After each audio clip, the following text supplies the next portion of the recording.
আজহার ভাইকে মুক্তি দিবে, কোর্ট আদালত বন্ধ হবে। আজহার ভাই জেলে থাকবে, কোর্ট আদালত খোলা থাকবে। কারণ আজহার ভাই নিরপরাধ।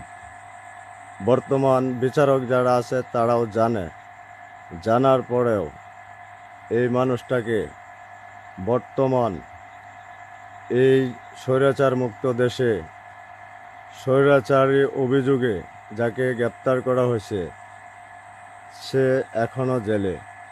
তো সবার কাছে একটাই অনুরোধ,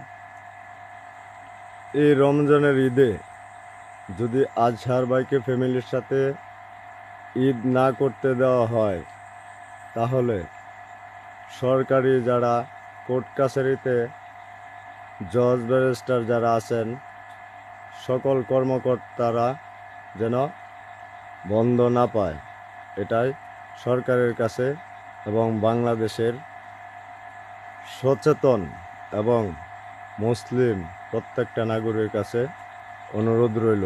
আমাদের স্লোগান একটাই, আজহার ভাই মুক্তি পাবে, কোর্ট কাছারি বন্ধ হবে। আজহার ভাই জেলে থাকবে, জজ উকিল ডিউটি করবে।